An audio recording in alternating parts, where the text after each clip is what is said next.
میں نے اسے دیکھا تو اس کا پتا پانی پانی ہو گیا۔ اب پانی پانی ہونا یا پتا پانی ہونے سے جو لفظی معنی ہے، جو حقیقی معنی ہے، جو اصلی معنی ہے، جو لغوی معنی ہے، وہ یہ ہے کہ اس کا پتا خون کا تھا یا جسم کا تھا، جلد کا بنا ہوا تھا، مٹی کا تھا، وہ واقعی پانی پانی ہو گیا، وہ بالکل پانی بن گیا، جس کو پانی کو سائنس میں H2O کہتے ہیں، وہ H2O بن گیا۔ ٹھیک ہے، یہ ہے لغوی معنی، اصلی معنی۔ لیکن اصطلاحی معنی کیا ہے جو اس بات سے مراد ہے؟ وہ یہ ہے کہ وہ ڈر گیا ہے، مجھے دیکھ کے وہ ڈر گیا، وہ خوف زدہ ہو گیا، میری ہیبت اس پر طاری ہو گئی ہے،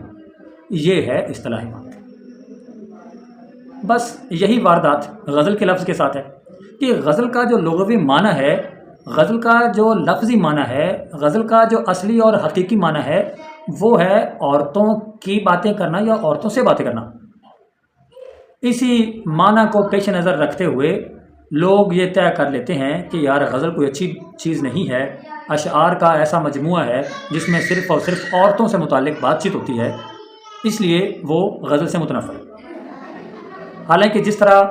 پتا پانی پانی ہونا اپنے اصلی معنی کے ساتھ استعمال نہیں ہوتا، اسی طرح غزل بھی ایک ایسا لفظ ہے جو اپنے اصلی معنی کے بجائے مجازی معنی میں استعمال ہوتا ہے،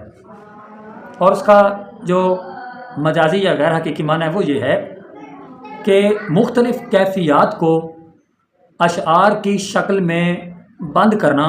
اور ان اشعار کو اکٹھا کر لینا غزل کہلاتا ہے۔